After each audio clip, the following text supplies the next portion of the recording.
Good afternoon, everybody. Afternoon. Can everyone hear me okay? What? Yes. Welcome, and thank you for coming here. You've made a choice in your life out of the selection of the different things you could attend, because all of the different sessions that are going on here, I'm sure, are all excellent. Thank you for choosing this. Hopefully, by the end of this, you'll have decided whether you made a wise choice or not. And I'm going to hope that it's on the wise end of that. I have to apologize. I made a mistake. I usually get a little bit nervous when I do a presentation, so I was trying to get some Xanax. The only thing that I could come up with was, I think they gave me 2 colas. So I'm relaxed. Just not how I intended. But I am the circuit director for the 10th Circuit Court in Polk, Highlands, and Hardy County. And I am in that position because I have chosen to be in that position. In 2007, I met a lovely lady who was the director, Stevie Buck. Some of you might know Stevie, remember Stevie? Excellent person, excellent mediator.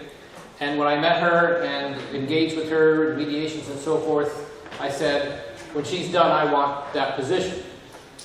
It took 7 years, so no one says creative visualization is overnight, but it happened. It was not the first time that something like that happened in my life.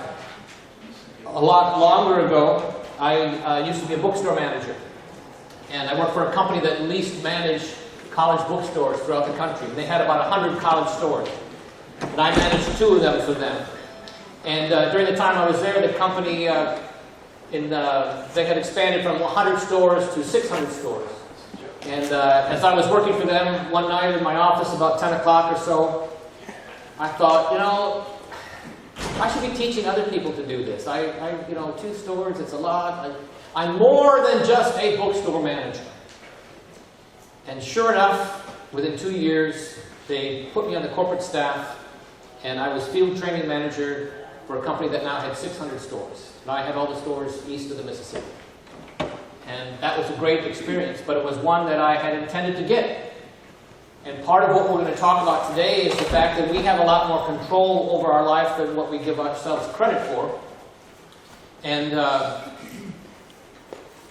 if we know ourselves and have a good groundedness in who we are as persons, it helps us in our interactions with others.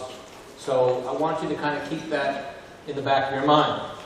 You should leave here today with an understanding of temperament. We're going to talk about temperament. Hopefully there's a good mix of therapists and psychologists and attorneys and mediators all who have been exposed to Myers-Briggs. I make that assumption, and if not, we'll explain a little bit about that as we go. You'll leave with my take on the characteristics of temperament and what I use it for. We're going to understand the importance of relationships, which I'm assuming that most of you pay a great deal of attention to in the line of work that we're in. And hopefully we attain a little bit better insight into ourselves and others. That's kind of what this is about. If we have a good groundedness in ourselves, we can kind of have a better relationship with others. I have the different logos here from different internet sources, different internet companies that provide varying degrees of services. And I don't by any means try to say I've captured all of them, but we give a great deal of our personal information to these vendors, to these companies. They don't charge us for, I don't think these charge for anything. Maybe Match.com does, I don't know. And we're willing to give them enough information because they give us free things. Google and Yahoo give us email. I was tickled pink to find out that, oh my God, a service this great, it's free? Wow, why not use it? And then years later, after having a couple accounts, our son, who works in internet marketing and analytics and so forth, says, well, Dad, the reason they give that to you for free is because they're getting a lot of information from you. And I go, say what? And he goes, well, you know, have you ever done something with a cousin's wedding or some other expensive event, and suddenly on the sidebar of your computer, you get all these kind of announcements for flowers and honeymoon places and gift registries and stuff like that that use that information. And I'm not saying that that's wrong. Part of the reason that Mr. Zuckerberg is so wealthy is he had a very great idea, is get people to voluntarily surrender a great deal of information about themselves so that we can use it to target for advertising purposes. And that's why they're a multi-billion-dollar company. These other sites here use varying degrees of various algorithms based upon the information that we give them voluntarily And they use that in the hopes that when we're looking for our perfect mate, our soulmate, or whatever it is that we're trying to locate and seek, they try to make a match. And what we'll talk about here is just how some of those algorithms will work. And I'm not going to be mathematical about it, I'm just going to be philosophical about it. But what we found over time, and in 30 years of my own research working with this, we found that if you find someone who's 100% like you, it's not going to work. You're going to just get in each other's face, and it's going to just be a bad mix. If you're complete opposites, which sometimes at the workplace you might have a conflict with somebody in the workplace because you're opposites, that doesn't work either. So what makes these companies successful when they're trying to match people back and forth is they want to have enough differences that it piques your interest, but enough similarities that keep you together.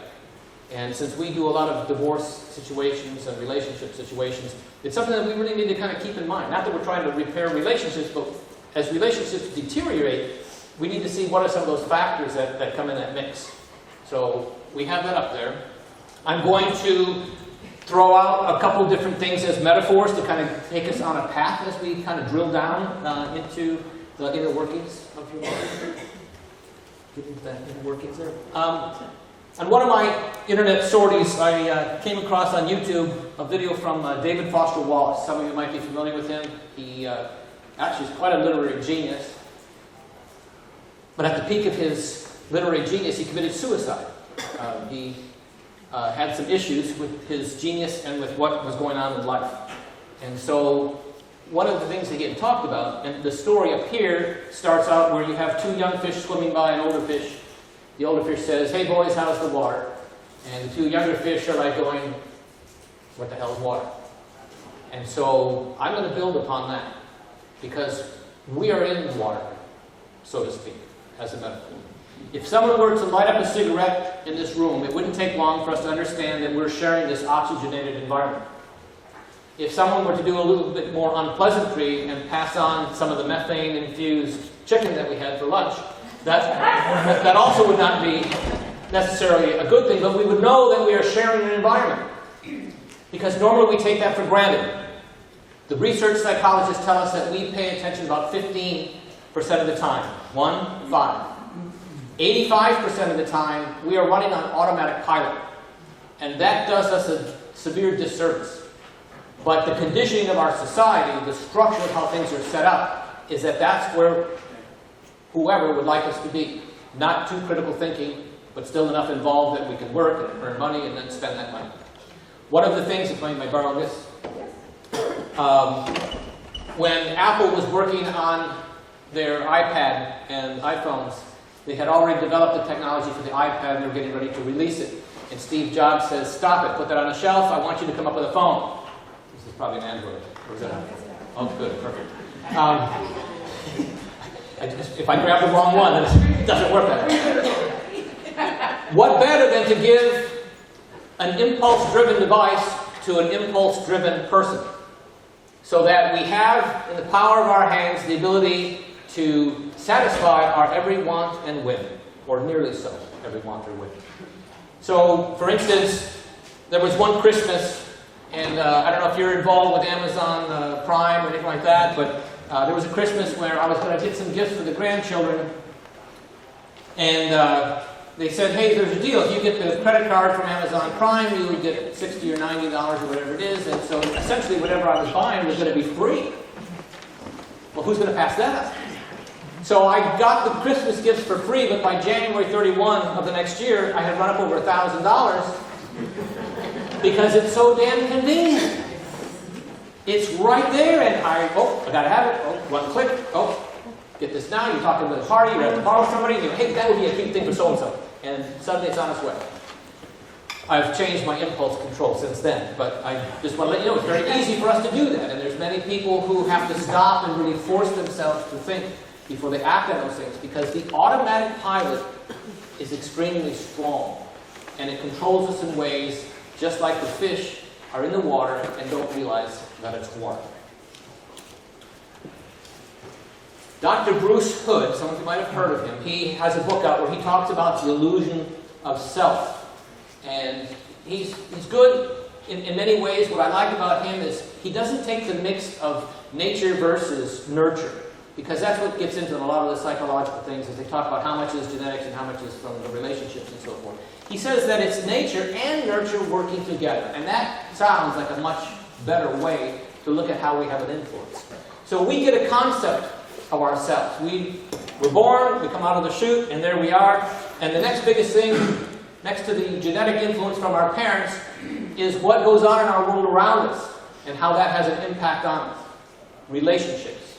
So if you stop and think, I want you to kind of reflect upon this. And your homework tonight and tomorrow is to go back through picture albums and different things and look at various stages of your life to see what those key factors were that were very important for you.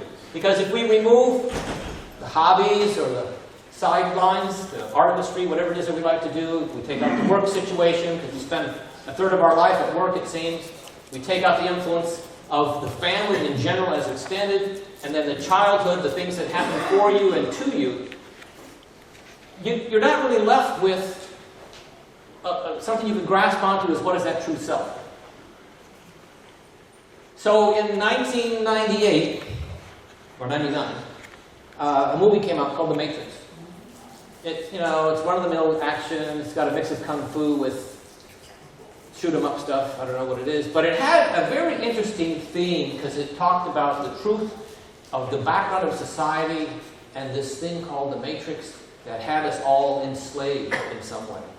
And it got me thinking about stuff and said, what goes on around us that we take for granted and how much does that have an influence on us?